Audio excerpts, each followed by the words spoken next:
Gold smuggling కేసులో arrest అయిన Kannada beauty రన్యారావుకు big shock తగిలింది. ఆమెకు the directorate of revenue intelligence అధికారులు షోకాజ్ నోటీసులు జారీ చేశారు. అంతేకాకుండా 102.55 కోట్ల జరిమానా విధించారు. ఆమెతో సహా 4 నిందితులకు మొత్తంగా 270 కోట్ల పెనాల్టీ విధిస్తూ జైల్లోనే నోటీసులు ఇచ్చారు. ఒకవేళ ఆ మొత్తాన్ని చెల్లించకపోతే ఆస్తులు జప్తు చేస్తామని డిఆర్ఐ అధికారులు హెచ్చరించారు.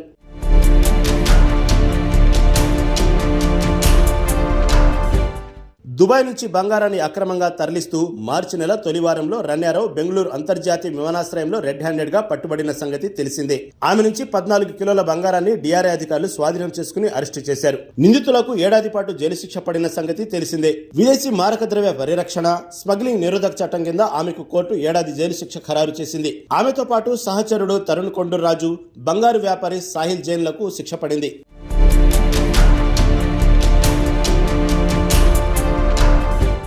రన్యారు 2023 నుంచి 2025 వరకు దుబాయ్కు ఏకంగా 56 సార్లు ప్రయాణించినట్లు డిఆర్ఐ దర్యాప్తులో స్పష్టమైంది. దుబాయ్ పర్యటనలో భాగంగా భారత్ నుంచి తరుణ్తో కలిసి 20 సార్లు ప్రయాణించింది. ఇది గుర్తించిన అధికారులు విచారించగా నటి పొంతనలేని సమాధానాలిచ్చింది. దీంతో అనుమానం వచ్చిన పోలీసులు ఆమె నివాసంలో సోదాలు నిర్వహించారు. సోదాల్లో 2.6 కోట్ల విలువైన బంగారం ఆభరణాలు, 2.67 కోట్ల విలువైన కరెన్సీ కట్టలను స్వాధీనం చేసుకున్నారు. రన్యారావు నుంచి మొత్తంగా 17.29 కోట్ల నగదు, బంగారాన్ని అధికారులు స్వాధీనం చేసుకున్నారు. రన్యారావు గత 12 నెలల కాలంలో 27 సార్లు విదేశాలకు వెళ్లిందని, కస్టమ్స్ సుంకం మోసానికి పాల్పడినట్లు విచారణలో తేలింది.